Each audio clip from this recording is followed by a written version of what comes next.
I spent $330 on these 3 broken computers. Each one has a very unique issue, and we're going to be doing a lot of work with circuitry and board view diagrams in this video. So let's get started. We had 2 computers we didn't finish from the last episode. We have a 2011 15-inch MacBook Pro, an 11-inch MacBook Air, and we have our brand new one that I promised you. This is a 13-inch MacBook Air. So let's get started with this 13-inch MacBook Air right here.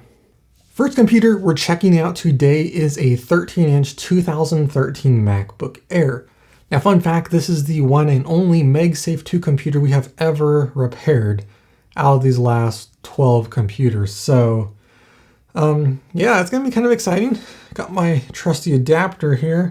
Let's go ahead and see what is wrong with this computer. So I spent $132.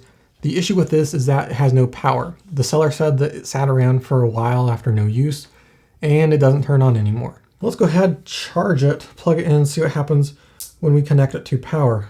And still nothing. I'm going to do an SMC and a PRAM reset and see if that fixes it as well.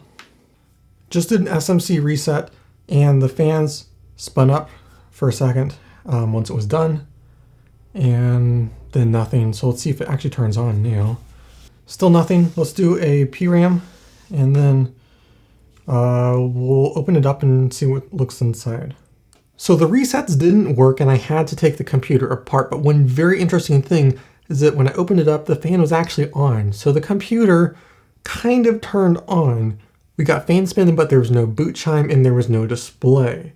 If you watch Louis Rossmann, you know the distinction between no backlight, no display, and no brains. This one has no brains. The display works. There's just no chime, which means it doesn't post. So that means it's liquid damage. We took it apart, and sure enough, there was liquid damage on the board. There's actually some really nasty stuff on one portion of the board. Everything else looked pretty clean, but one specific area had a lot of liquid damage and corrosion. Now, the major liquid damage was on the component Y1905. This is responsible for the system RTC power source and clock generator circuit. There's a couple of different ICs and resistors in charge of that, and those make the PPV RTC G3 hot circuitry. And if that is not present, the computer is not turned on. I went through all of the probe points and tested everything, and it looks like we are getting PPV RTC. It's present and it's working. So while we have some issues there, it's still present. I tested a bunch of other things and it seemed like everything was working. However, I did take a look at the schematics real quick, and we are missing a resistor. We're missing R1905. That is just gone. So it probably corroded away. And also probe point 855, which is kind of the middleman between U1900 pin 3 and that resistor, which is missing, is also so badly corroded that there is no continuity between those points. That means there's no connection between that circuit and the resistor. That could potentially be our issue, but we are still getting our power rail, so I'm not entirely sure why.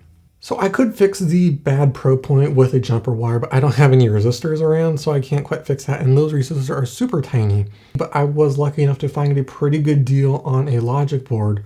It's actually a 2015 logic board, but that's actually pretty good because everything on this computer is compatible from 2013 to 17. So for around $150, this computer got a 2-year spec bump, meaning it's now more valuable and worth more money than it was before. So it actually worked out pretty well. Computer works perfectly fine now. We just replaced the logic board, but I think it should be a pretty simple fix if I had the tools and skills necessary to fix that issue. But either way, this computer is done. Let's move on to the next one. We got 2 more computers left to fix. This one is a 2011 15-inch MacBook Pro. This is the late 2011 variety, not the early. But this one cost me $50. This one has a couple of issues. Mainly, it does not turn on. So let's take it open and see what's wrong with it. And as we can see, this one's missing quite a few pieces. Most notably is the missing everything. We have no battery, no hard drive. I did add RAM, there was no RAM. We're even missing things like the hard drive cable, the front IR bracket, receiver, and the bracket for the hard drive on this side. It was missing tons of pieces, but enough that it should still turn on. In fact, we're missing 2 screws for our fan, and we're missing a couple of other screws. So yeah, this is not the best condition, but it's to a point now that I can turn it on. So I added RAM to it, otherwise it's just going to beep. So let's see what it does. So it appears that the charger that I have is not high enough powered in order to fully support this computer without a battery. So I took it over to my Thunderbolt display, which has, a higher powered charger on it, and it turns on. It worked perfectly, except for the internal display. It booted and it showed everything on the Thunderbolt display, and everything seemed to work, but no internal display. So I guess first thing we need to do, pop it open and see if the display is connected. And sure enough, the display was not connected. That's the first thing I checked. It's hard to tell immediately because it's covered with some foam and plastic in the clip, but it was only halfway in on one corner. It was not centered. The person I bought it from told me that it had a bad motherboard, but apparently the display just was not plugged in. Since all the initial signs seemed promising for this computer, I went ahead, bought everything. I got a battery and a hard drive, and all of it's now completely put together. It's got everything it needs, and it works perfectly fine. It runs really good, and that's it. We just need to plug in the display and buy a couple of components. So around $100 into this computer, I think it's going to be worth much more than that. And now the final computer I have is a 2011 11-inch MacBook Air. This one has 2 issues. The seller said that it had a battery issue. It didn't turn on. They plugged it into power, and it took like overnight to turn on and actually have any battery life. That's a common issue if your battery's discharged for a really long time, so I'm not concerned about that. They also said that the computer boots to a question mark folder. So let's go ahead and turn it on right now and see if that is the case. Turns on right away. I have not charged this computer, so apparently it does hold a charge. As it's turning on, I can hear the fans are ramping up right now, and they're getting really loud. I have never used an 11-inch MacBook Air. I had a 13-inch, and it had some fan issues when it got hot, but right now it's idle and they're going full speed. So we'll need to look into that. But as you can see right there, we got our question mark folder. So the first thing I want to do is crack this open, because in the pictures that I saw, it didn't show an SSD in there. So let's see if there is an SSD, and I guess if that needs to be replaced as well. And oh, we do have an SSD in here. So I guess either something's wrong with it, which is also a fairly easy fix, just get a new one, or there's just no operating system on here. So let's go ahead and boot this to an external drive, and we will see if it shows this internal drive or not. So let's do that right now. So as this computer logs in and turns on, the fans are still very much an issue. It has 55% battery life, and we're going to check the health of it once we get in the computer. It is running very slow. This is only a USB 2 computer, and it's running off its external drive, but not as fast as I think it should be.